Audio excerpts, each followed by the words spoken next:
What's going on, everybody? This is Parker with Take His Whistle.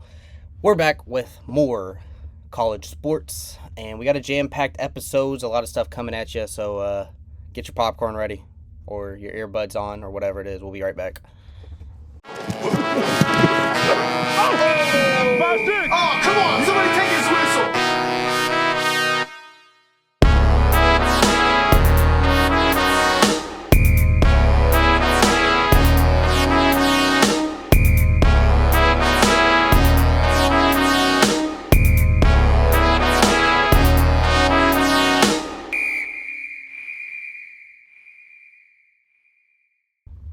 What's going on, everybody? This is Parker with Take His Whistle. With me always is my great friend, Josh. How are you today?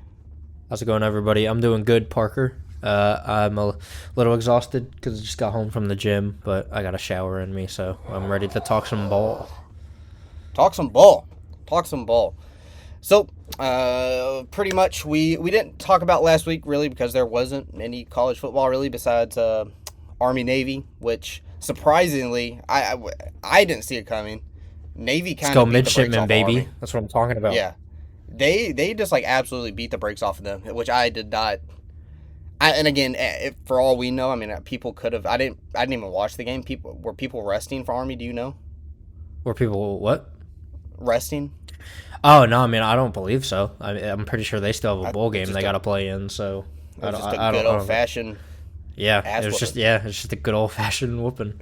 And I'm a Navy legacy child, and both of my parents served in the Navy, so I will forever cheer for the Navy when they play. I knew that. Yeah. Wow. Yeah, I did not know that. Well, I guess I kind of knew that, but interesting. Yeah, no, that was shocking. Just them coming off already a conference title, and then I don't know. That was just really weird. Didn't really expect it. But now, right? Despite some of the bowl games, like Louisville was in a bowl game, Kentucky is not. Thank God, actually. I don't have to watch them play again this year. Josh, you guys are playing in what bowl is it again? The Tony the Tiger Bowl. Tony the Tiger Bowl against Washington. Correct? Mm-hmm. Right. I do know from my knowledge Tyler Shuck had already said he is not playing in that game. Is that correct? So Ashton Gelati has already officially released he's sitting out. Ja'Cory Brooks has officially released he's sitting out, and Tyler Shuck has released that he's officially sitting out. The only star player of ours that has not announced he is officially sitting out is Quincy Riley. But if I had to guess, I would assume he's going to follow the trend and also be sitting out. Yeah. Well, it'll be interesting because I know for the most part, a lot of these games, it's a chance to see some of your younger talent at the end of the year. It's a big shift from what it was a few years ago. Because a few years ago, the starters would have played to up their stock, but now it's a whole different thing. Yeah, which is a whole topic I can get into, and I absolutely hate it. It's ruining college football, in my opinion. But I'm guessing both Isaac Brown and Duke Watson are playing for Louisville. Well, they're true freshmen, so if they weren't playing, then I would assume that they hit the portal. Right. Okay, but that makes sense. They will not be hitting the portal. How are you feeling against a rebuilding new era of Washington, former runners-up in the championship? I didn't watch much of Washington this year. I know they kind of took it to Michigan when they played Michigan. I know that their quarterback is Will Rogers because I follow the transfer portal pretty heavily, so I know where a lot of guys went to. But after that, I don't really follow them. I know that Bill Belichick's son, the new head coach of North Carolina, which I'm sure we can get into that later too. But he's the DC at Washington, but I'm not quite sure if he's going to be coaching for Washington in the bowl game because I'm pretty positive he's leaving for North Carolina for the same position. But they're a good defensive team. To sum it up, Washington's a good defensive team. I don't know how many of their starters are going to be sitting out. I don't know who's going to rest for them. But it's going to be a tough challenge. Our offense with no Tyler Shuck, no Ja'Cory Brooks, versus their defense with no whoever maybe decides to sit out or whoever's in the transfer portal. As far as their offense goes, I don't think their offense is that good. Again, I haven't watched much of Washington this year. I'm kind of just basing that off of like box scores. I'm pretty much just box score watching when I say that. Right. But it should be a interesting matchup as far as me watching to see how our defense and offense goes. Because again, we have a few guys from the offensive side that have already declared and are sitting out, and then our defense we've taken quite the hit as far as the transfer portal goes on our defensive side. So we're actually kind of slim as far as our defense goes. So we'll see how that goes. Right. So I guess depending on who all Washington has playing, we could have a little bit of a repeat of what happened last year, which is just a crazy full circle moment now with USC's quarterback, which, Josh, I guess we won't really necessarily talk about it today, but Josh, I know you said you might make a separate video. Caleb might be with you on that one if that is what you guys are doing. Yeah, I guess real quick, if you don't know, if you don't know already, then you've got to be living under a rock or something. But former University of Southern California, or USC for short, obviously, starting quarterback Miller Moss has officially transferred and signed to the University of Louisville to play for the Cardinals next year, which is awesome in my opinion. Yeah, which is great. Yeah, and if you don't know, he torched us for 5 touchdowns a year ago. I think it might have been 6 actually, but he absolutely torched us in the Holiday Bowl last year, and now he's our quarterback. So yeah, pretty full circle. Just a giant full circle moment there. But no, that's massive for Louisville. I mean, I'll even say it just because I don't know if I'll be with you when you do make a video about it. Absolutely massive for Louisville. Not only is Miller Moss just a good quarterback, he's a fairly big name, right? He's got just people know him. If you know college football, you know what? I said I wasn't going to talk about it, but we could go ahead and talk about it because talking about the Slim thing right now is already like getting me pretty hyped up about it. So we can just go ahead and talk about him now. Yeah, you're completely right though. Like his before this season, there were like obviously it wasn't like a big majority of people, but there were genuine like media people that were were considering him like a guy to watch out for a Heisman dark horse because he has that much hype around him, and especially after that 6 touchdown performance he had against us. People going into this season, people were like, hold on, like they don't even have to worry about losing Caleb Williams because they've got this kid Miller Moss waiting for his turn, right there.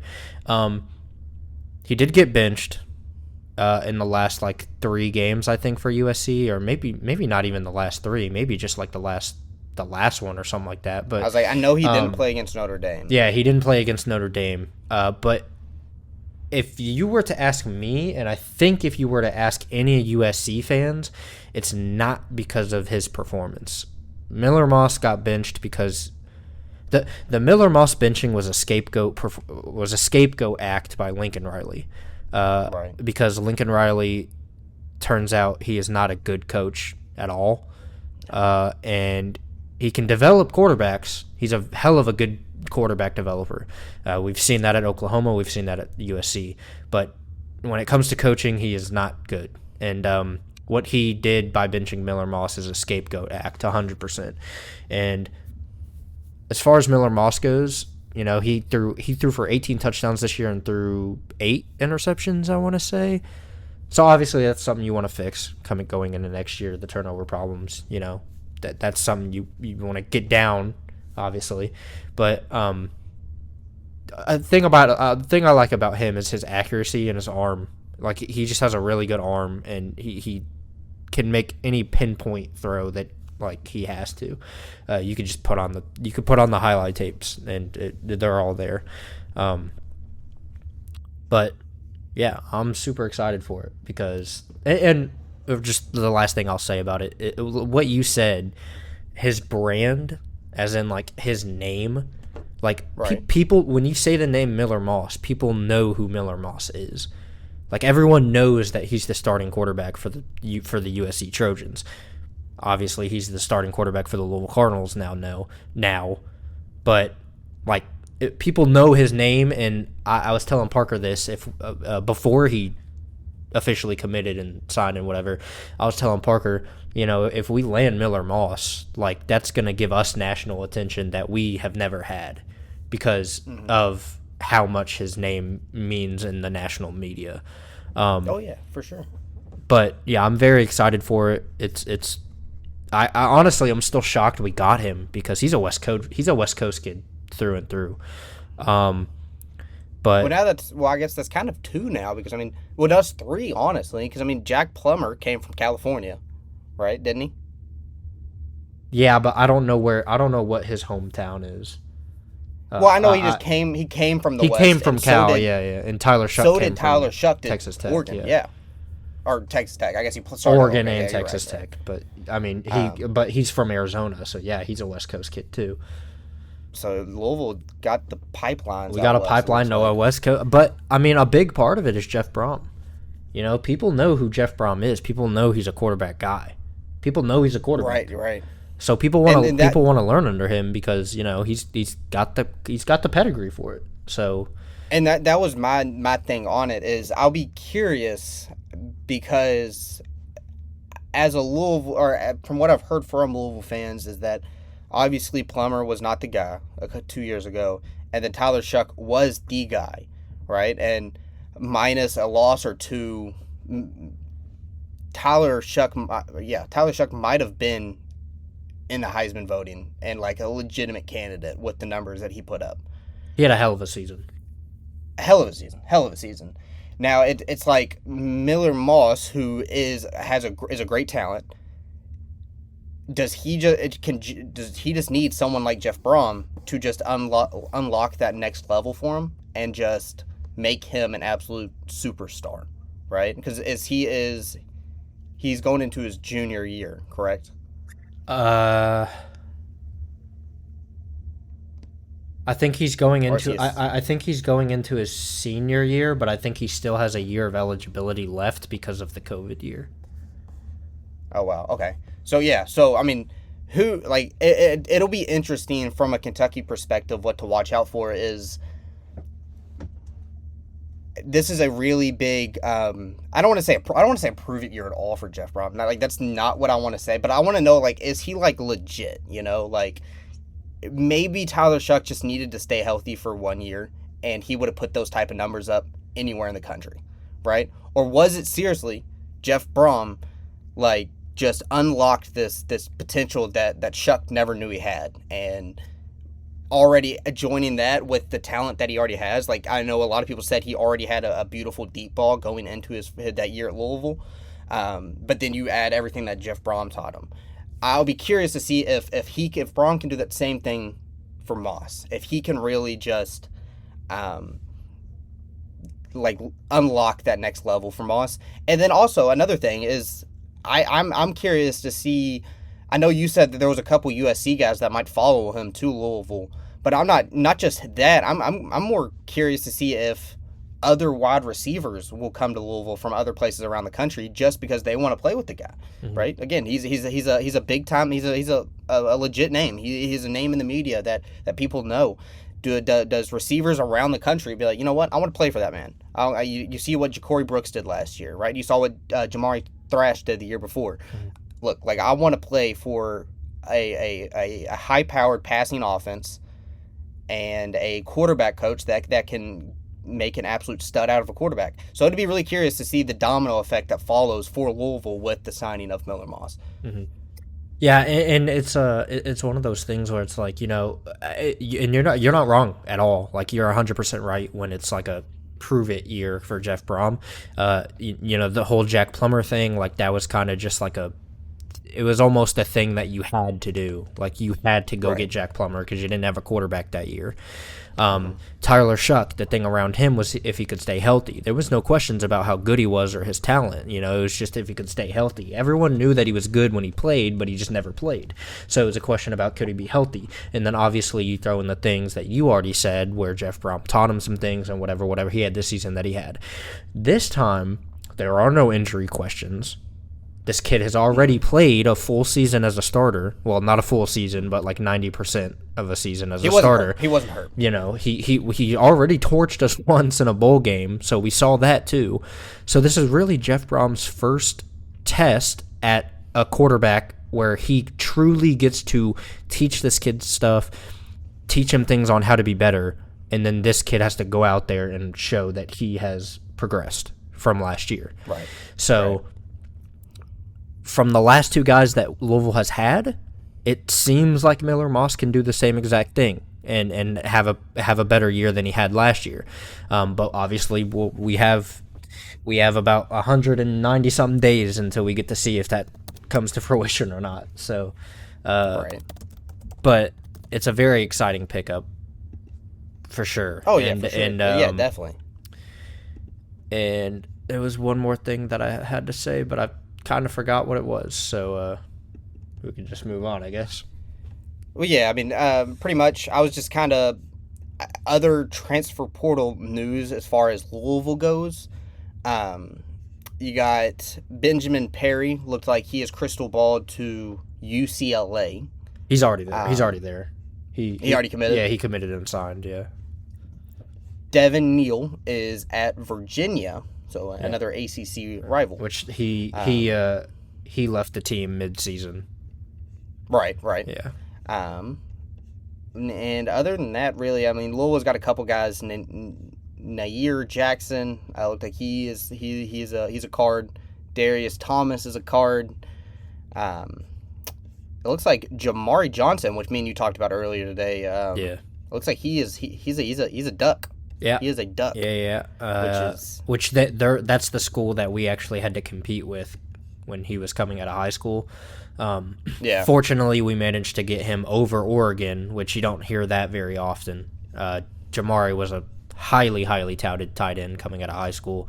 Like I said already, we managed to get him. Unfortunately, he tore his ACL midway through this season, and I don't think we were willing to pay him more money, and he wanted more money, despite the injury he suffered, and we just weren't willing to give that. And a school like Oregon, who doesn't really care about how much money they throw at people because they have infinite amounts of it, they swooped in and got him. So, it is what it is. It really sucks to see it because I loved Jamari. I mean, he was a big body tight end with phenomenal hands for his size, and it hurts to see him go. But I hope he is extremely successful at Oregon because I love that kid. He was a great player for us. Yeah, and I mean, talking about just guys that you hate to see go. I mean, Kentucky's got a boatload of them. It feels like there was like a 3-day period where it was just every day was just big name after big name. The main thing for Kentucky was, I mean, we lost our wide receiver coach, went off to Nebraska, and with that, we pretty much lost almost every receiver in our room besides Jamori Macklin, really. Barry Brown is a big name. He actually committed to the Tigers.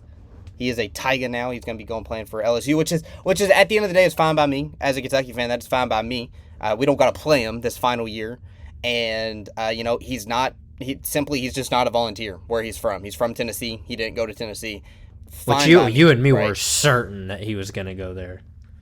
Yeah, I mean, it felt like it made sense, right? Yeah. It just felt like him to go home, but no, he went to which LSU. Honestly, like one, you guys don't have to play LSU, but two, like that's a hell of a system for him to develop in because LSU is literally known for pumping out wide receivers.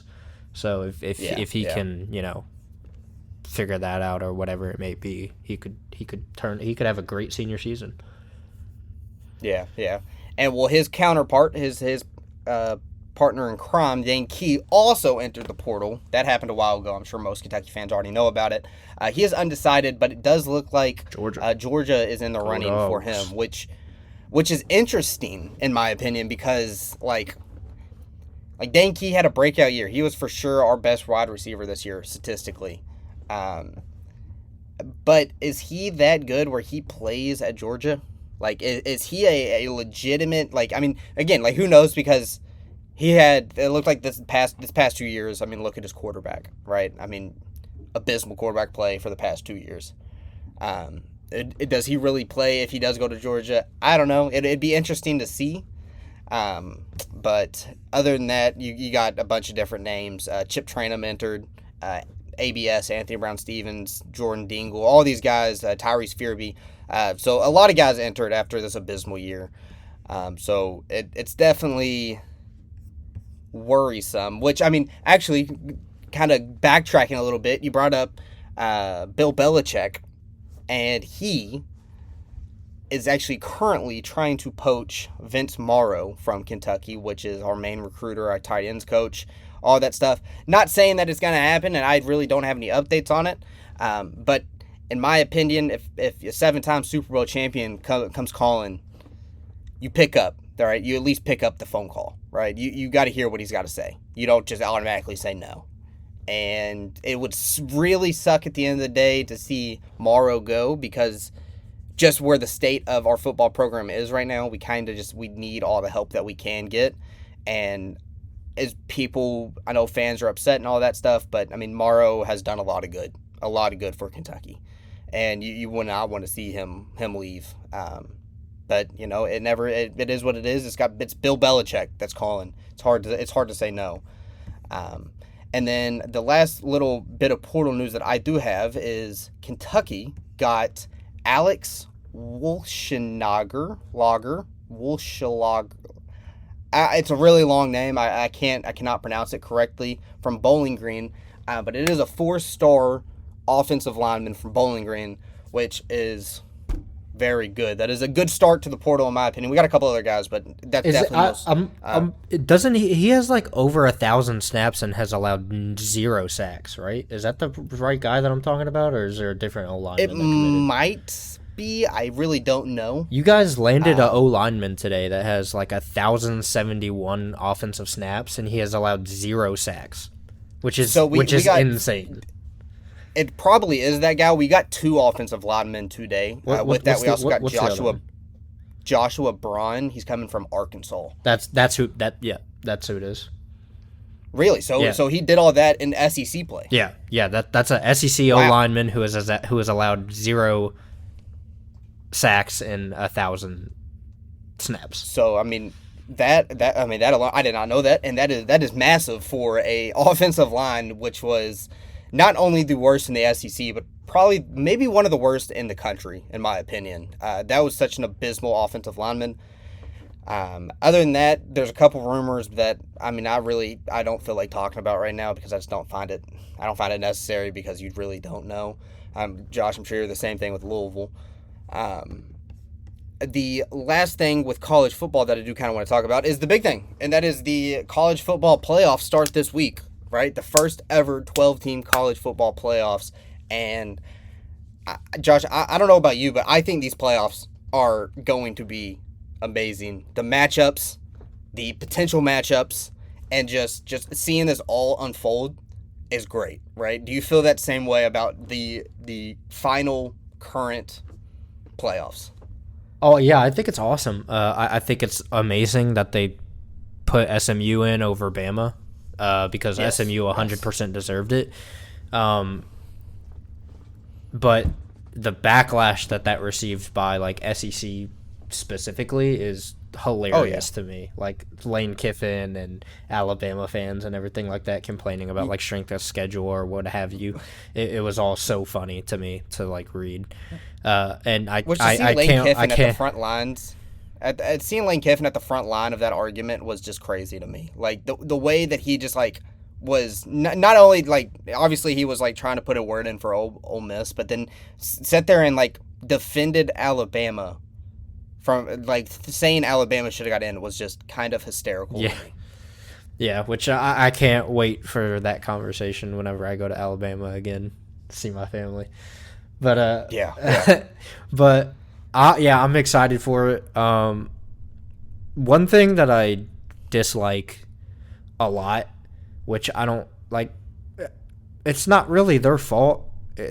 All they did was win games, and that's where they got put. But Georgia got the easiest road to the championship Like I genuinely don't think Really? like I don't think any of their games will be close. If I'm remembering the bracket right, I genuinely don't like Georgia had like a cakewalk to the championship. I was thinking that, but with Penn State, in my opinion, I thought Penn State.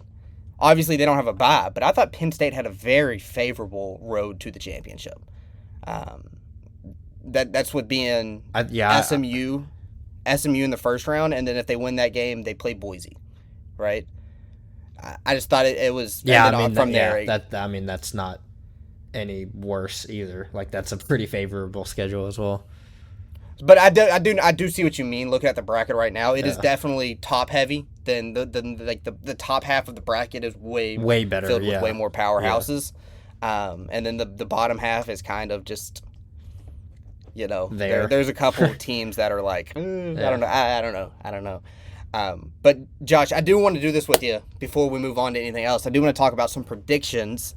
I'm going to give you these games. Mm-hmm. You let me know who you think is going to win. I know we usually wait to do this at the end, but we kind of have some other stuff to talk about. Mm-hmm. I'm just kind of going to make this bracket up right here using my imagination. But the first game, which is probably the most enticing game out of all of this, which is Ohio State versus Tennessee. It's in Ohio for this game, which is another crazy factor that they got to play in Ohio State. But the Volunteers versus the Buckeyes, who you got there? So, for me, this is actually a really hard decision because it's at Ohio, but we have seen, was the Oregon Ohio State game at Ohio State? That was at Oregon, I think. Oh, okay. I could be wrong. Well, I think it was at Oregon. Regardless, the two games that we've seen Ohio State play in where they played a team that wasn't was, well, they beat Penn State, which James Franklin's terrible in big games, but they played Michigan at Ohio State, and then they played Oregon at Oregon. Mm-hmm. They lost both of those games, and the Oregon game was obviously closer. The team showed up for that game, but there were some mistakes late game that slid away. But the Michigan game, they did not show up to play in that game. That game was terrible by Ohio State. Right. Now, Tennessee has also had some games where they have not looked good. The Arkansas game, Tennessee did not look good. I don't have the schedule pulled up right now, but let me pull it up real quick. Georgia, they didn't really look that good against Georgia. Yeah, no, they didn't look good against Georgia. But nonetheless, they're still a very solid, respectable team, obviously. But I don't know, to be honest. I know that's not the best thing to say, and I have to give a prediction here, but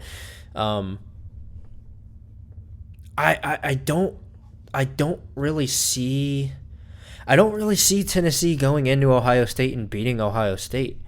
Right.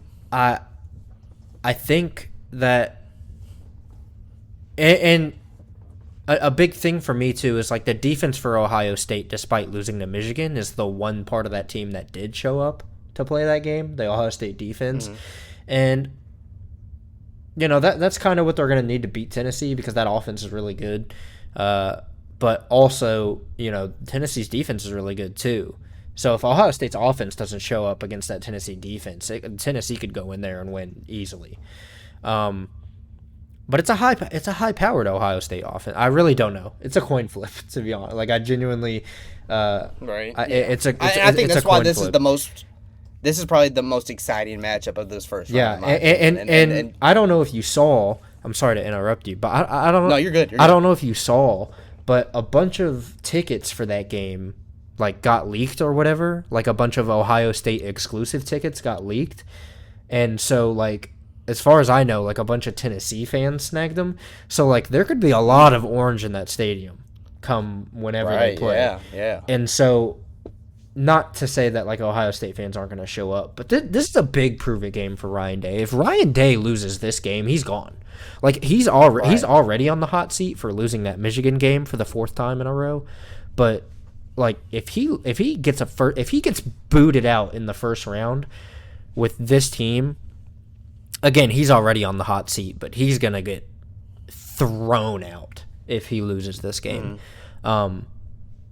But despite all the yapping I just did, I think I'm gonna go with Ohio State here. Going with the Buckeyes. But I think it's gonna be close.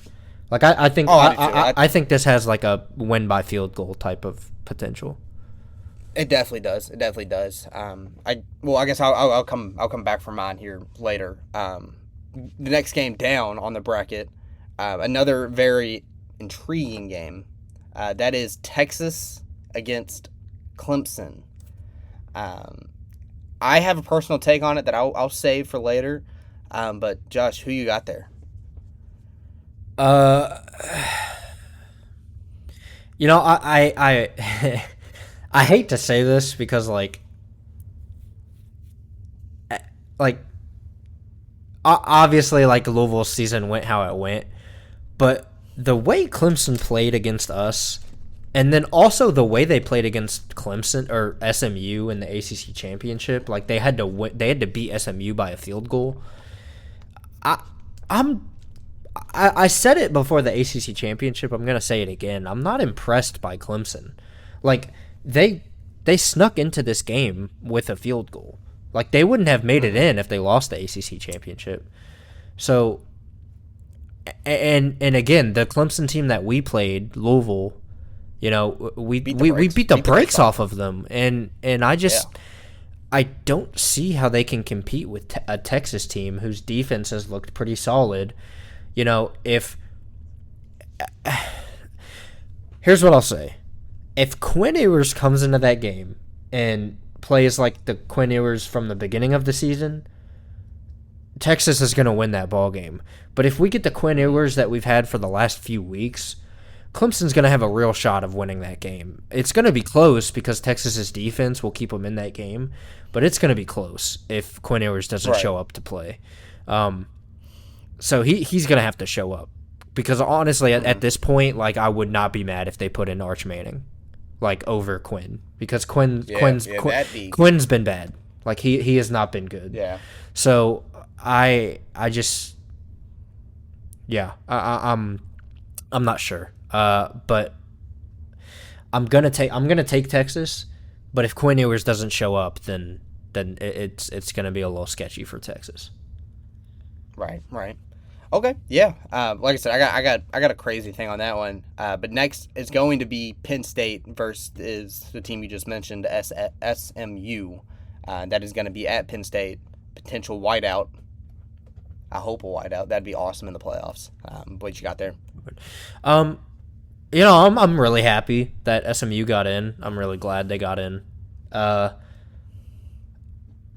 they're going against a team that's notorious for losing big games. SMU's offense is electric. I love their offense. I love the way they play. Their defense is stuffing. They have the third best run defense in the country, I believe. Their run defense is incredible. Their pass defense is pretty solid as well. Their defense as a whole is good. They're just an all-around good team, and I like Brett Lashley. I think he's he's obviously an outstanding coach. He's a coach of the year candidate this year. He would have won the ACC in his very first year in the conference had it not been for a game-winning field goal. But I think that Penn State is finally going to get it done in a big game for once in James Franklin's life. I think he's going to win this game. Obviously, Drew Aller's going to have to show up because Drew Aller, again, we kind of said this with Quinn Ewers, but Drew Aller's kind of been hit or miss this year. Yes. The defense has been solid, much like Texas. The defense has been good, but their quarterback play has been on and off all year. So they're going to need Drew Aller to come up big. They're going to need him to step up. But I think Penn State takes this, and especially in a whiteout, that's a certain type of atmosphere. That's a certain type of atmosphere that like you just can't lose in. So I just gotta feel like it's amplified in the playoffs. Yeah, it's gotta be 1,000%. But yeah, I think Penn State's gonna take it. I really couldn't tell you if it's gonna be close or not, but I have a feeling that like a lot of these games have the potential to be close, and I do too. And this feels like one of them, but at the same time, I could see it being a blowout for honestly either way. Because again, like if James Franklin doesn't show up, then SMU is just going to trample him. So, right.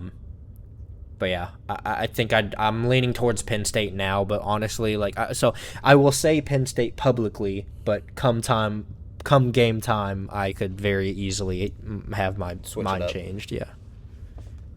Okay, and then the last one out of the first round, which honestly is very interesting. You got two Indiana teams. You got Notre Dame and Indiana playing in the Catholics teams. I don't know where I was going with that. At Notre Dame, Indiana versus Notre Dame. What you got there?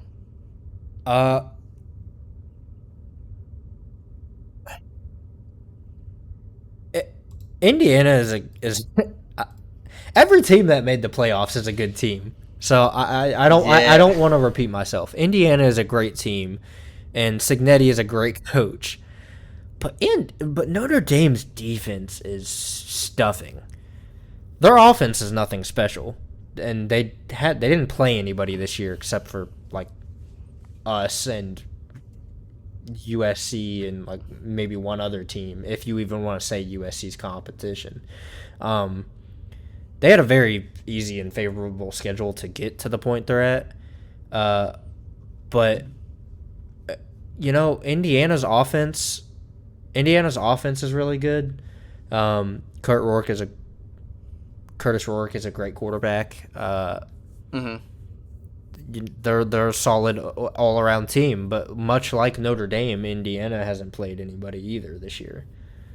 Right. Which is one of the big things with them making the playoffs, because everyone was like, oh, they didn't even play anybody. So like, why? Like, the Indiana is the reason that people in the SEC are complaining that Alabama didn't get in, because people are saying, oh, let's just not play anybody every year and we'll just get in, which it's stupid. Like, it's not Indiana. It's not Indiana. It's not Indiana's fault.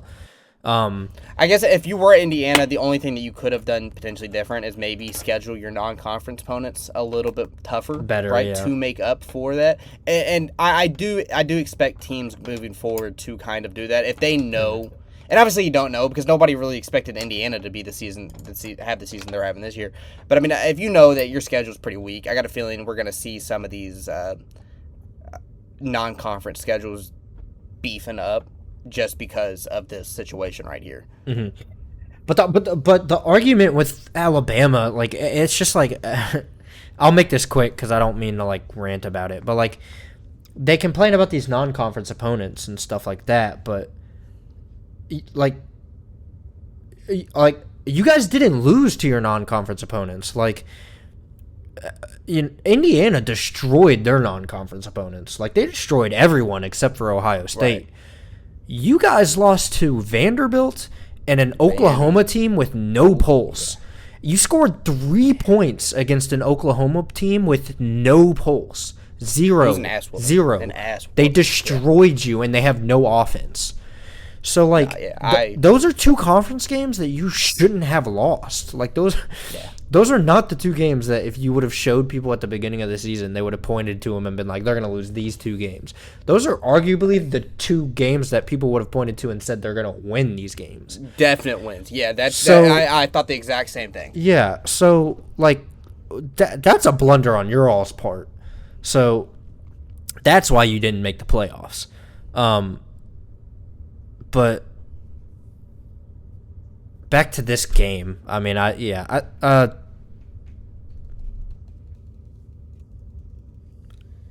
take Indiana. I think Indiana will take it in a close one. Where's it at? Wow. Where's it at? It's at Notre Dame. Yeah. Wow. Yeah. I'm gonna stick with Indiana. Okay. I like it. He's pulling a little bit of that little March Madness sprinkled in there. Upset, right? Okay. Yeah, I like it. I like that, Josh. All right. Well, that includes that concludes the first round. Going on the second round, I think you lose home field advantage. I don't think there's any more home field advantages. I could be wrong, right? But is it? Is it just now you're playing at neutral sites in the second round? Yeah. Yeah, because I think this round is where like the bowl games come in, like the Orange Bowl, Peach Bowl, whatever. Okay, so at the very top, we're going to go with the undefeated Oregon going up against Ohio State in this one. The rematch, which was a very exciting game back when it was played, but a rematch, what you got? Yeah, it would be a super highly anticipated rematch, 1,000%. It is at a neutral site this time instead of at Oregon. Oregon really has just been so dominant all year. Like, they really have not showed any flaws, like, at all with that team. The only game that Oregon really struggled with was Wyoming. I just don't think they didn't really show up for that Wyoming game, but other than that, they've been... Wyoming or Boise State beat Boise State by 3. Right. Yeah. So I mean, that's not a horrible team at all. Yeah, but they've been destroying teams all year, except for Ohio State. They beat Ohio State by 1. But you know, I personally, I think Ohio State gets the revenge game. I think Ohio State in a neutral site, I think they take down Oregon. Dylan Gabriel's been on a tear. Oregon as a whole have been on a tear. They're a very good team. But I think Ohio State fixes their mistakes from that first game. The few mistakes that lost them that game, because they had so many chances to win that game, especially with them having the ball last. I think Ohio State gets the revenge that they have probably been dying for all year. All year, right? And that would be what a great way to rebound from that Michigan loss if they could do that, win both those games.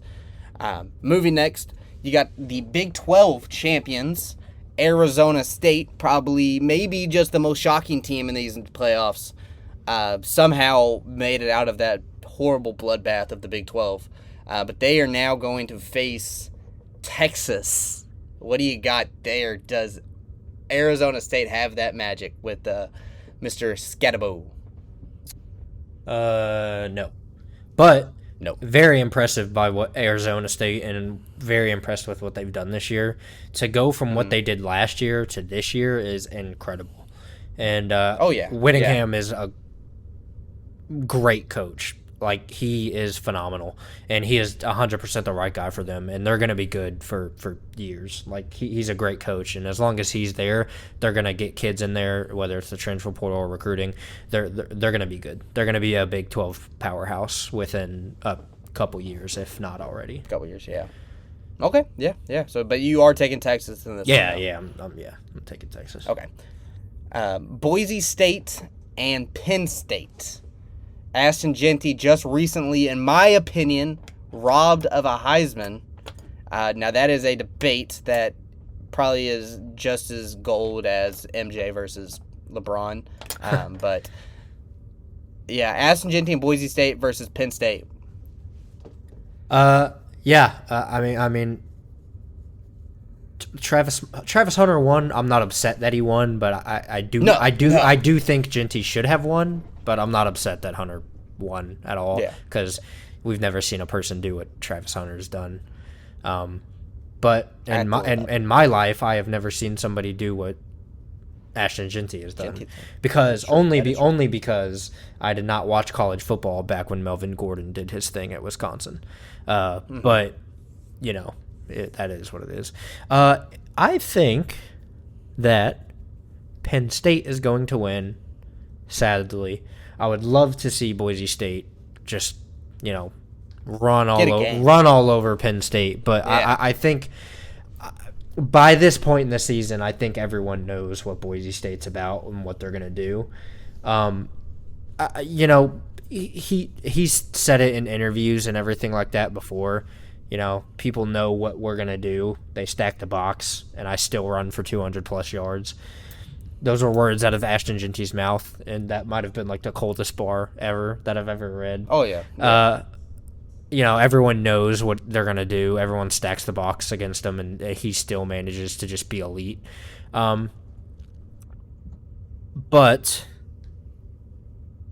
I mean, Penn State's defense is already elite. Like, they already have a top-tier defense.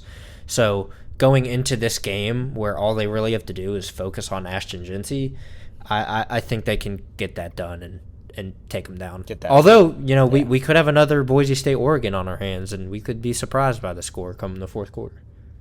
Yeah, I mean, that was really which, I mean, I think it's different because I don't think Ashton Jeanty had the name that he has now whenever he played Oregon. Right, I think they knew that he was a good running back, but I don't think they knew that he was like arguably the best player in college. Whenever they played Oregon, but I mean, yeah, the only really example that we got from Boise State when competing with these top dogs is Oregon, and Boise State looked damn good, right? What did they lose on a game-winning field goal, I believe? Against Oregon? Yeah. I'm not sure. That was very early on in the season. I really don't remember. I have it pulled up. Yeah, I'm pretty sure they lost, or Oregon won 37-34. I'm pretty positive it was like a game-winning field goal for Oregon to win that game. But you do think it is going to be Penn State, though? Yeah, I think Penn State's going to take it. All right, and then last to close out the second round, we got Georgia against your Cinderella team. It looks like in Indiana.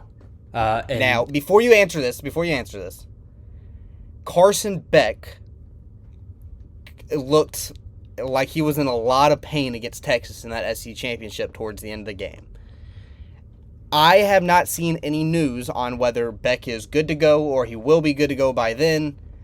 So we have a Georgia team that potentially could be led by Gunnar Stockton, right? And so I don't know if you have any other information that I don't know, but that could potentially change Georgia's playoffs. I agree, and I think it would change their playoffs for the better because I think Gunnar Stockton's better than Carson Beck. I think Carson Beck is bad. I don't think he's good, and he's proven that to me all year. He has not been the Carson Beck of last year. He has been quite the opposite this year. And when Gunnar Stockton came into that Georgia Tech game, it was like night and day difference how much better Georgia got. Even Gunnar Stockton got banged up. Actually, he got hit pretty hard and managed to finish the game out. But I think Georgia takes this. I just think they're like significantly the overall better team than Indiana. If Indiana manages to win this game, I would be very, very impressed. But yeah, especially like a playoff Georgia, that's just like that's a dangerous team.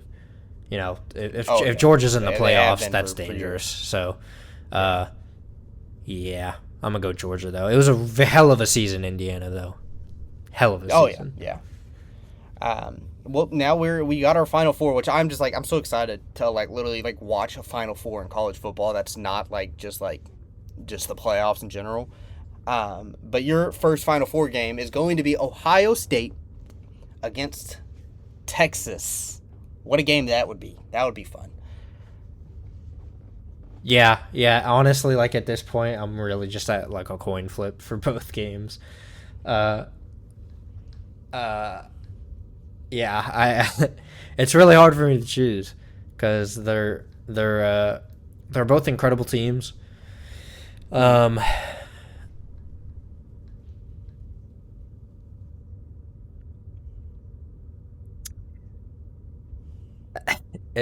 Gosh, this is hard. It goes back to the Quinn Ewers thing. It depends on what Quinn Ewers we get. Are we gonna get right? Are we gonna get beginning of the season Quinn Ewers? Or are we gonna get the past few weeks Quinn Ewers? Just Georgia Quinn Ewers. Yeah, I just whereas on the other hand, Will Howard, he's just been kind of he's been okay all year. He hasn't been as much up and down as Quinn Ewers has, but I'm gonna go with Ohio State again. I think the Buckeyes. In the championship. I think the Buckeyes managed to make it to the Natty. I think they make it. I think they get there. Get there? Okay. And so now you got Penn State, Georgia. What do you got?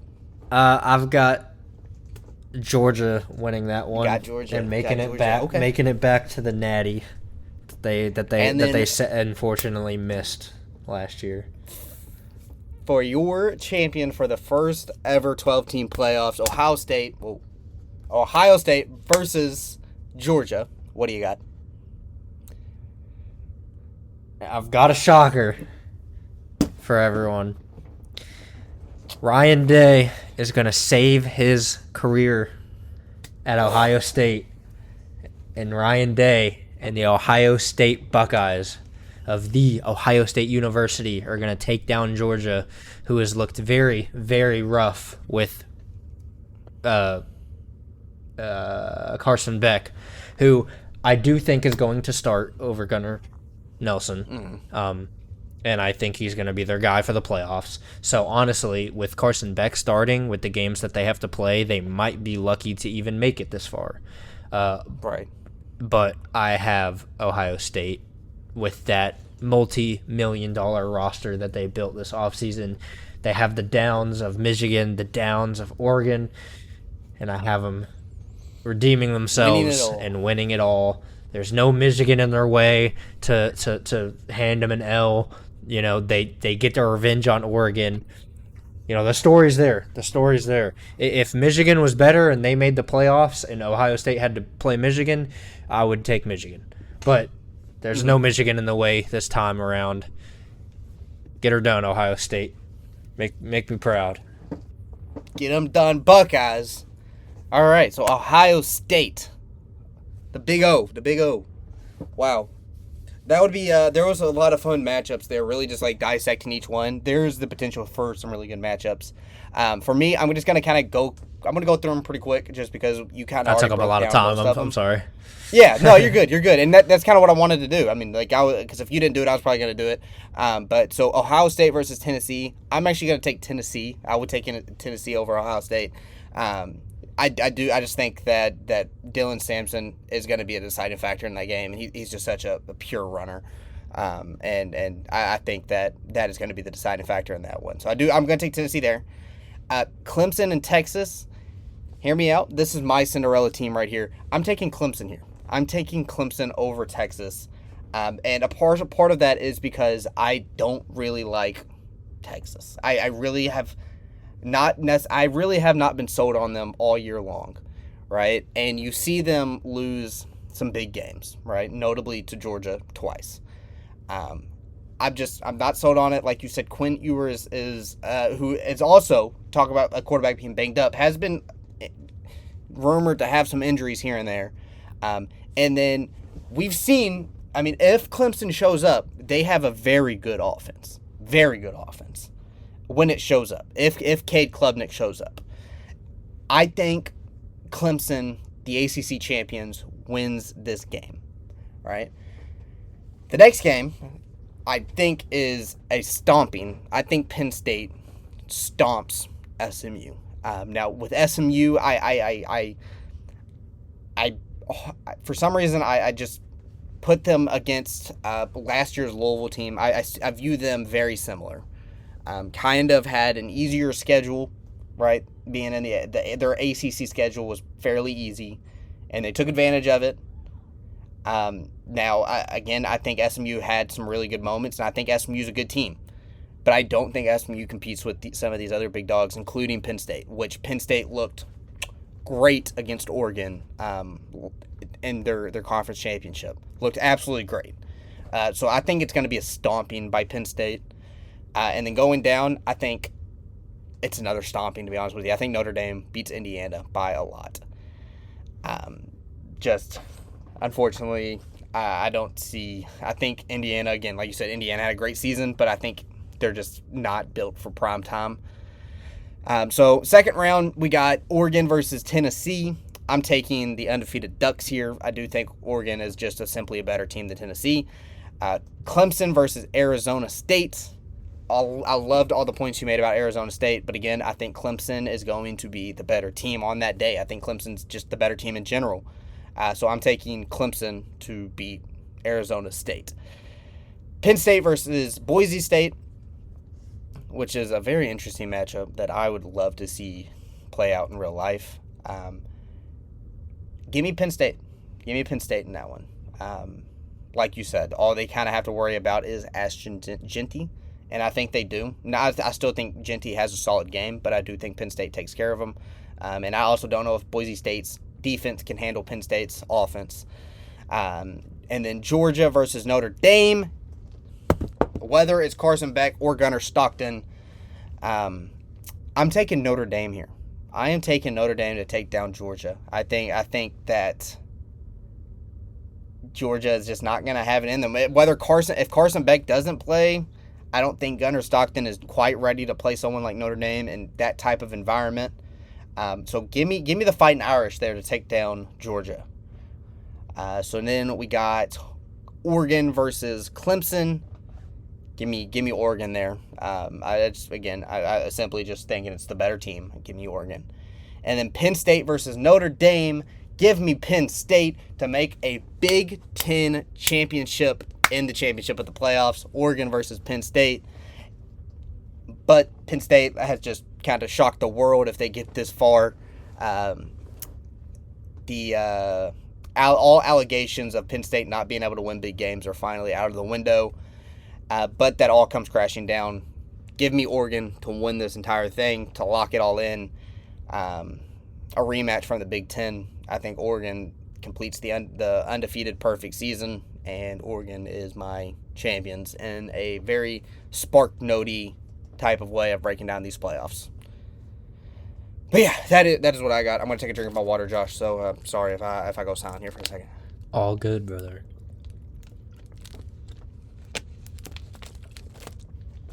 But no, yeah, I'm excited for these playoffs for sure. I think these playoffs are going to be great. I think they're going to be fun. It starts this Friday or Saturday. I know most of the games are on Saturday. I think there might be one on Friday potentially. But it is going to be a fun time for college football fans. Josh, do you have anything else before we briefly move on to college basketball here at the end of the podcast? Just for a second, do you have anything else you want to add to college football before we move on? I don't believe so. No. No? All right. Well, the only basketball thing I do necessarily want to talk about, and I'm sure, Josh, we're going to talk about more of it and go more in depth later on in a couple weeks or so. Kentucky Louisville played over the weekend, right? Kentucky was able to get. I'm trying to get into the mindset of basketball now. They were able to get the win over Louisville. Revenge the football game. Josh, Louisville put up a performance that not a lot of people thought that Louisville was going to do. Louisville looked pretty damn good at times, right? They were, I will say, Kentucky did lead that game the entire time. Louisville never led in that game. But multiple times was Louisville down 10, 12 points, and Louisville battled back to make it 3 or 4 points at times. What did you like from your Cardinals in that game against Kentucky moving forward? I liked the aggressiveness. You know, you could tell that they wanted to win that game, which is something we haven't seen in a few years now. I feel like as of the last few years, we've seen Louisville teams go into that game. It's just another game. It's not just another game. You know, that's a heated rivalry game that the whole state of Kentucky cares about. Not even the state of Kentucky, that the whole nation cares about. You know, this game has had March Madness implications in the past. This game has had national championship implications in the past. You know, multiple years where we've played in the Sweet 16, Elite 8. This game means something, and I saw that from our team on Saturday.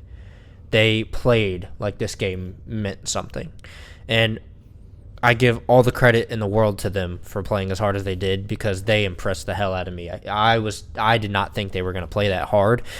Let me rephrase that. I thought they were going to play hard. I knew they were going to play hard, but I didn't think it would be that close.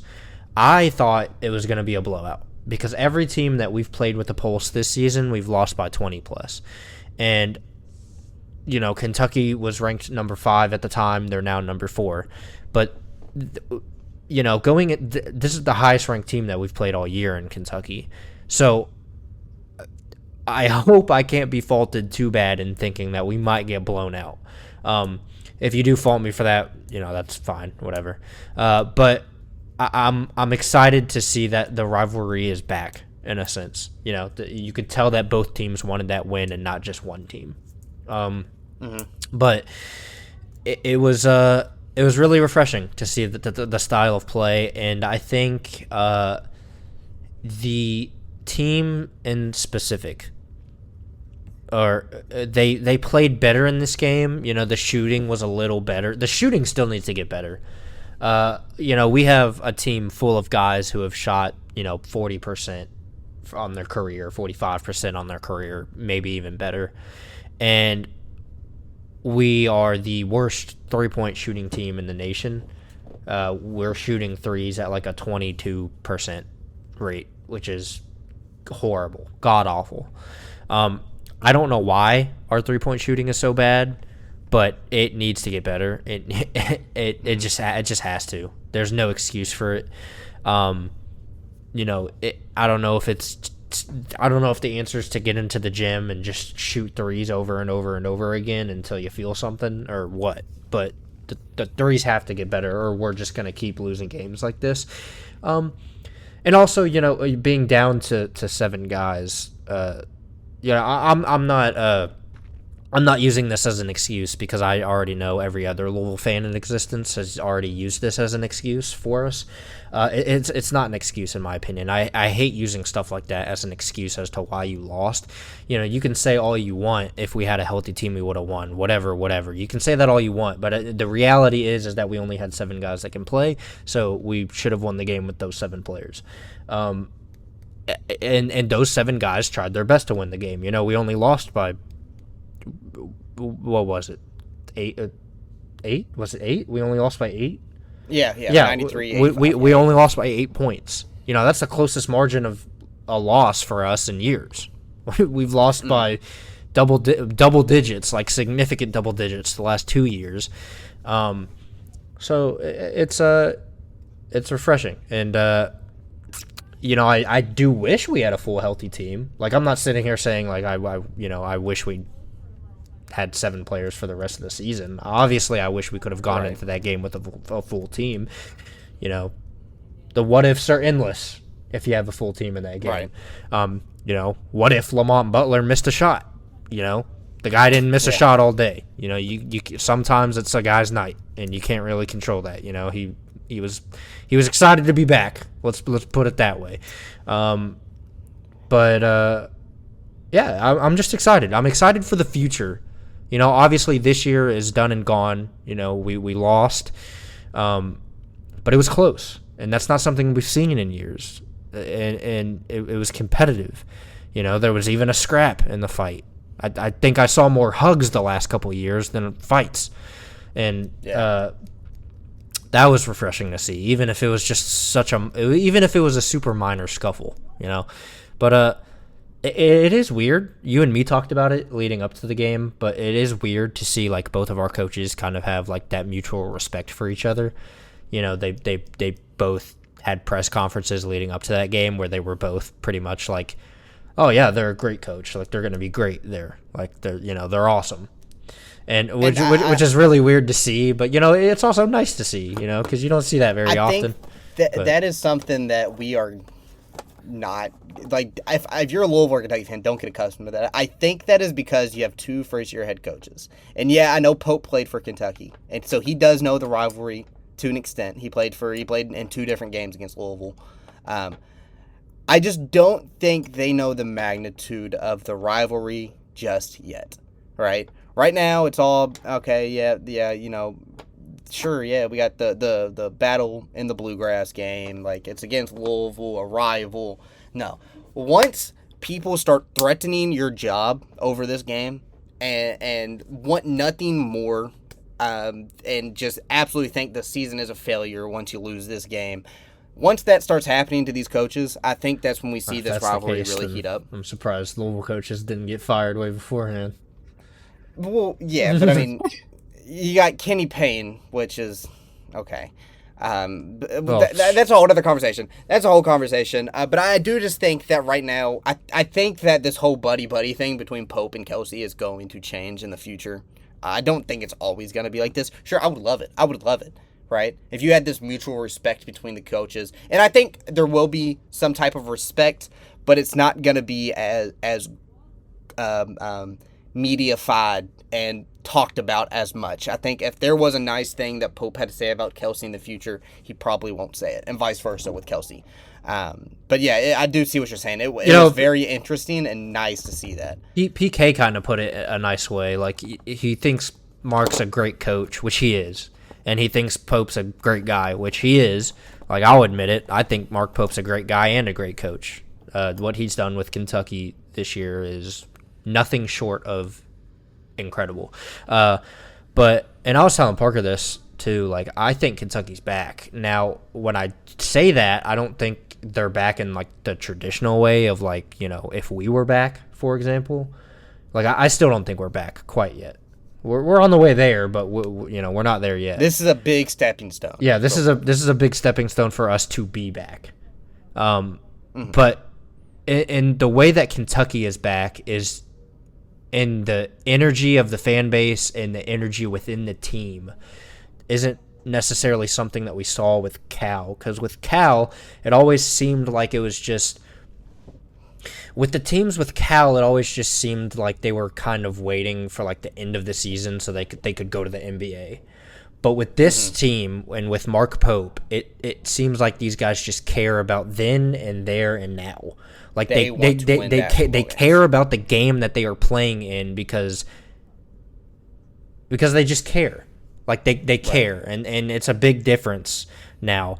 Like I don't mean Kentucky's back in the sense that like they were a losing program the last 2 years and now they're like number 5 in the country, because they were never gone in that sense. You know, Kentucky has always been highly ranked. They've always been competitive. You know, they're a blue blood, for God's sake. Like, you know, they were never gone. So like in that sense, you know, if you're saying they're back, then questions for you, but they are back in the sense of the energy around the program and the team, which it's nice to see. You know, it's nice to see, especially like for you, Parker, because you and me have had so many conversations about the Cal era and just everything like that. Right. But I completely forgot like where I got that point from. Oh yeah, so like yeah, I think the mutual respect will stay there. I agree with you, but they might not just say it as publicly as they did. And if they do, like, it might just be like kind of a normal thing where they say one or two comments about like the other guy, but then, you know, like PK said, he was like, you know, Mark Pope's a great coach, great guy, but come Saturday, like, I'm gonna try to rip his face off. You know, like, we're gonna be trying to rip each other's face off. So yeah, it's refreshing. It's refreshing. Yeah. I guess really just notes to take off of that. I mean, Louisville, in my opinion, which the only reason I'm saying this is because I'm taking literally just like what Kentucky has done to make them 10-1, to make them the number 4 team in the country. Louisville's shooting struggles has been happening all year long, right? Since really the beginning of the year. Like you said, they're one of the worst 3-point shooting teams in the country. What I would like to see Louisville do, in my opinion, I'm not saying abandon the 3-point shot, because I mean, if that's your makeup of your team, don't go away from that. Don't just completely change it. But Kelsey is really trying to be like, okay, we're just gonna shoot out of this slump that we're in. Well, now, brother, we're a month, 2 months into the season, and this shooting slump really has not gone away yet. Again, don't stop shooting, but you got to change the game plan. You can't just sit there and your game plan be shoot 35, 40 3-pointers a night. And the reason I'm saying this is because Mark Pope came out and said, hey, I want to shoot 35 3-pointers a night. But that's just not always the case. We saw it against Gonzaga. The 3-ball was not falling. So what did we do? We came out and just grown man beat Gonzaga. We beat them on the glass. We beat them on the inside. We just came up with ways to score the basketball, and that's the reason we beat Gonzaga. Same thing with Duke, really. I mean, now Duke, we came out on fire in the first half shooting the 3-ball, but second half we couldn't hit a shot, and we were able to win that game by going inside and finding other ways to score. I've yet to see that from Louisville, where like, okay, well, right now we need to win this game, and the 3-ball is not falling. We got to find other ways to win this game. I have yet to see that from Louisville, and I want to see that from Louisville moving forward.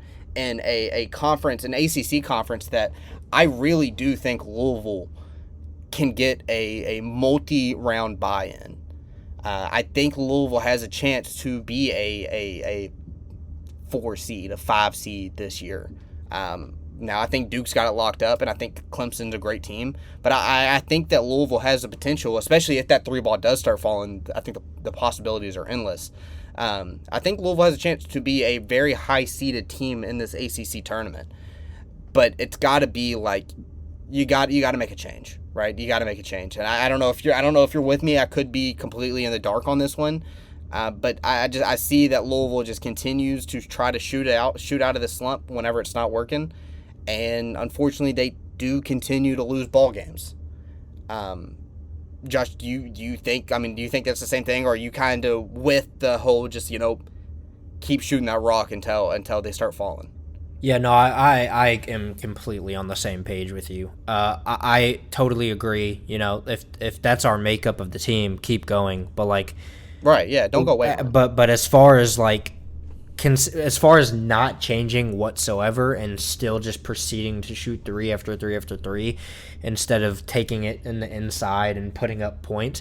Me and you had a conversation about this. We have been in the bonus, and I think every game we've played, we've made it in the bonus, and we have refused to take advantage of it. Like, if you get in the bonus, at that point, you should be going on the inside and trying to take advantage of being in the bonus. And, even despite that, like, you should be working the inside and trying to get points up on the inside anyways, especially if the 3-ball is failing as miserably as it is for us this season so far. Right. And a big thing for me is, one, the ball's got to go in the basket. We got to figure out a way to start making shots. We got to start using the inside more. But a big part for me, which he redeemed himself. Like, he had a great game against UK. But Noah Waterman is one of our tallest guys on our team. And for some reason, I don't know if it's the game plan, I don't know if it's just him, he insists on standing out in the corner and standing there and just rotating back and forth from corner to corner and shooting endless amounts of corner threes and breaking them. I am confident he has made like 5 threes on the season and has shot like 40. And 2 of those threes made were in the Kentucky game. He has been one of the worst shooters in the country, if not, honestly, the worst shooter in the country this season so far. I just don't understand. And again, like, if you're trying to shoot yourself out of this slump, then okay. But don't make it the only shot you take. This guy's a big man, and I don't think I've seen him take a 2 in a game, except for the UK game. And he wound up having a double-double because he decided to go for more layups than threes. Like, this is the type of thing that it's my pet peeve, man. Like, go to the inside and use your size and your strength. Like, he did incredible rebounding in the UK game. He had 12 boards, and I think maybe like half of them were offensive rebounds. We're a great rebounding team.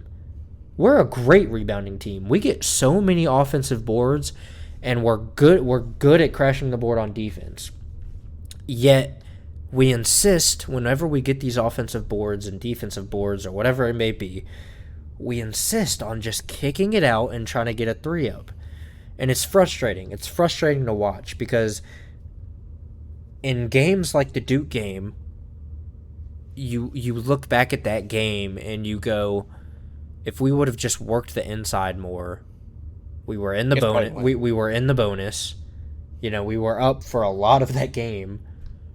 If we just work the inside more instead of trying to force these threes that we don't need. Like, we don't need a three every possession. Like, that's common knowledge. I don't think I even need to say that. No, yeah, I agree. Like, we arguably probably could have won against Oklahoma. We probably could have won. We probably could have beat Duke if we just went away from the three. And instead, we just insist on keeping it going, and it's frustrating. But I mean, here's a stat right here. I mean, the Kentucky and Louisville game, which Mark Pope has came out multiple times to say he wants to get 30 to 35 3-pointers attempted in that game, a night. In this game alone, Kentucky shoots only 21 3-pointers in that game. We hit 11 of them. We shoot it at 52%. We shot the three ball at 52% in that game. Louisville attempted 39 3-pointers, right? Hit 14 of them, which 14 is a lot. You hit 14 3-pointers. That's a lot of 3-pointers. But your 3-point percentage is only 35% in that game compared to where Kentucky's was 52, right? And that alone could be the deciding factor. I mean, all in all, from the field, Louisville shot it at 44%. I mean, now Kentucky shot it at damn near 60%. But I mean, Louisville really did not. Louisville shot the ball fairly well today. But I mean, that's your point. That's probably the game summed up right there. Is your 3-point percentage, right? You got Kentucky shooting it at 52, while Louisville is over there at 35, right? That's a big difference. Mm-hmm. But no, I totally agree with what you're saying. You don't need a three every possession. It's just you just don't need it. You don't. If it's there, shoot it. Don't be afraid to shoot it. Yeah. Right, and that's something that I feel like we do see more and more. You get a 3-point happy shooting team that stops doing it. Now you start seeing players like not take the open look. Mm-hmm. Like they could have a good 3-ball shot, and they'll start hesitating or moving the ball, passing the ball when they, the game before they would have shot that. Right, mm-hmm. And then that's where it gets really frustrating. You got to find that sweet spot where you keep your players' confidence high. But also change the game plan in a way where you win ball games. Mm-hmm. I mean, that's why I'm not a coach, because I don't know where to find that sweet spot at. Mm-hmm. But that's another thing for me too, though. Like, even our open shots aren't going in, and those are shots you have to make. Like that's just bad. I don't know shooting. what that's. That's just bad. Yeah, that's shooting. just bad ball. And we have plenty of just wide open threes that just break off the rim, and that's got to change. You can't miss those. Mm-hmm. Not at this level. You can't miss those. Yep, I agree. But my last thought on everything basketball related is, despite the loss, I think coming off of this Kentucky game, we have pretty solid momentum going into conference play. I just really hope we can either figure out the shooting or just shy away from the three a little bit, because that's honestly my one complaint. We play hard on defense. Chucky Hepburn is incredible. Like, he is one of the best defenders. He is one of the best on-ball defenders in the nation. Right. Leads the country in steals now. Yeah, I'm pretty sure he leads the nation in steals. Terrence Edwards, coming off the bench, incredible. Chucky and Terrence both dropped 20 plus in the Kentucky game. Honestly, put us on their backs. But yeah, something's got to change. Whether it's the shooting, whether it's something's got to change. But we have good momentum going into conference play. We've got EKU next, which, from what I've heard, they're a pretty tough lower mid-major school. Well, you guys actually have Florida State first, and then you got EKU. Oh, okay. Yeah, okay. So we got Florida State this Saturday, and then EKU. So we have an FSU team who Florida State hasn't been very good in years, it feels like, but I don't know how they're doing this year. But hopefully we can, get a win there, and then EKU, hopefully we can get a win there before we play against, honestly, a very underwhelming North Carolina team who is now unranked after starting the season ranked 12th, 14th, something like that. Something like that. Yeah. They're now unranked, and I believe they have a very similar record to us. I don't actually know what their record is, but I'm pretty positive it's around what we have. Right around there. Yeah. So if we can win that game, that would be great. But we shall see. But I like the team. I don't mean to say like we're bad or anything. I really like our team. I think we're a good team. There's just a couple things that we need to fix and change, and then we'll be good. And also, again, I don't mean to use this as an excuse, but the injuries suck, so that doesn't help. Well, I guess brighter things. Kentucky basketball is 10-1. Kentucky basketball is 10-1, right? And I mean, you briefly said it earlier. The job that Mark Pope has done with the guys that he had, and the amount of time he's been able to construct this roster, to get the pieces that he wants, that fits his system, that just wants to learn, that wants to play his style of basketball, to be able to do that and it all work out perfectly is amazing, right? And Pat Kelsey even said it. If he had to vote for coach of the year, he'd vote for Mark Pope right now.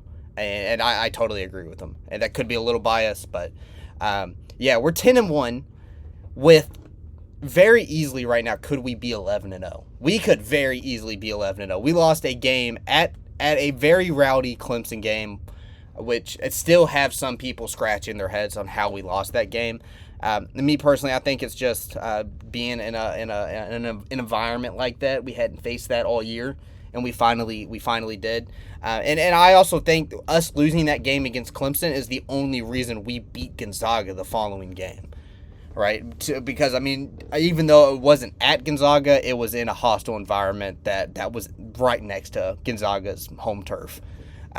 But, we're one of the only teams, if not the only team in the country, with 2 top 10 wins. Like you said, number 4 jumped up from 5 to 4. It's feeling good over here at the Kentucky side right now. Basketball is fun. Basketball is very fun right now for us. We got Lamont Butler back, which we hadn't had a point guard the past 2 games. It's been about almost a little less than 2 weeks since we've had a true point guard. Jackson Robinson has been doing most of that duty at point guard. But we get Lamont Butler back, and man, what a performance he put on. A generational performance, honestly, from a guy that is he's not a scorer. That's not who he is. He's not a score first point guard. He is a pass first, playmaking first point guard. But he, like you said, Josh, he must have been excited to get back playing ball, because he went absolutely stupid against Louisville. And so, like I said, I mean, everything's great over here, I know some people are upset that we only beat Colgate by 11 and only beat Louisville by 8. But, I mean, dude, we're about to enter SEC play where for the next 2-3 months, it doesn't matter how much you win by, you just want to win, right? Especially in a loaded SEC conference that is probably the best conference we've ever seen in the history of college basketball. Yeah. For one, the SEC is having a historically great season as a conference. Like, the SEC is doing incredible in basketball. Mm-hmm. But as far as, like, the people being mad that you guys only beat us by 8, that's less on Kentucky than it is, like, on Louisville. Like, I think we just played a really good game, because it's like you said earlier, like a few minutes ago, you guys shot like 52% from the field. So, like, we didn't play. It's not like you guys were like missing shots, and that's why we kept it close, or like you guys were playing bad defense, or whatever it may be. Louisville just played arguably their best game of the season against Kentucky on Saturday, and like that, and it turned out to be what it was. But that's all I had to say. I don't think there's no reason for anybody to be upset about that. You still won the game. it's Kentucky fans. They're always going to be upset about something when it comes to basketball season. They're never going to be happy. But yeah, I mean, but like I said, we're going into conference play, which I just don't know what to expect in a loaded conference, which genuinely, every single game that you play is going to be a like, I'm sitting here looking at our schedule right now. There's so many top 10 matchups that we have to play, right? There's so many top 25 matchups we got to play. South Carolina is probably right now the worst team in the SEC. And they are still a very good. Actually, I take that back. I say right now LSU is probably the worst team. LSU is probably the worst team in the SEC currently. But still, whether it is South Carolina, whether it's LSU, still teams that we can lose to. So over the next 3 months, it does not matter if you win by 20 or you win by 1. I will be happy with a win, right? I mean, that's just how the SEC is going to be this year. We're going to lose games.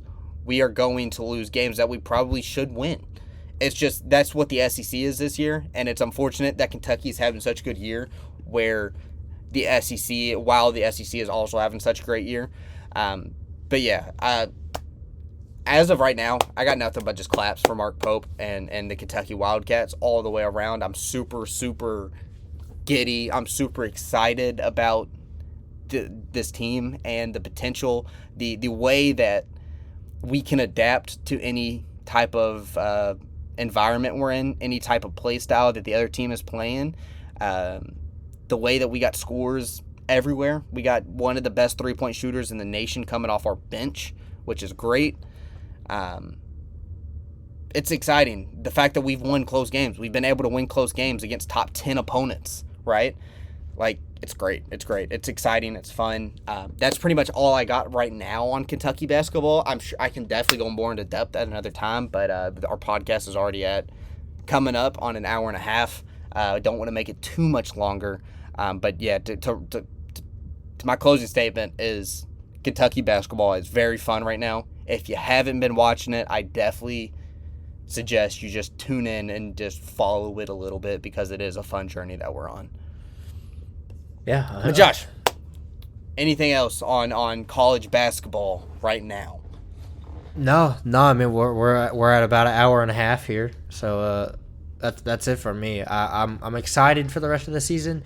We will see how it goes. I'm staying optimistic about it.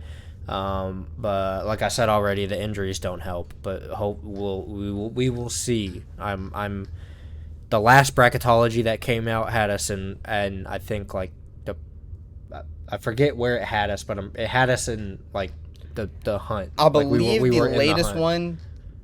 The latest one, you were in an 11 seed. You were in that first 4 games, so I think it had you guys playing Nebraska. Which like before the actual tournament starts. Right. So that's where I think you guys are right now, around the 11 seed. Right. Which that's the tournament. Like if that is where we're being predicted right now, like I'll take it. But yeah, staying optimistic. We will see. That's what I'll say. Yeah. Well, that should pretty much conclude another episode of Take His Whistle. A lot of information that we talked about today, and nothing but excitement from me, Josh. I'm pretty sure I'm sure you feel the same way as far as football and basketball. Christmas right around the corner. We got Christmas Day is like jam-packed with sports. I'm super excited for it. This weekend is insanely jam-packed with NFL, with college football, with college basketball. There's so much sports that are coming over the next couple weeks leading up to New Year's. But other than that is pretty much all we got. Josh, any final words? I know I just asked you that, but any final words? No, that's it for me. Well, we will see you guys potentially next week. We might wait another week after that. Who knows? I will just kind of just play it by ear right now. But other than that, this is Parker with Take His Whistle. That is Josh. We will see you guys sometime later. Peace. Peace, guys.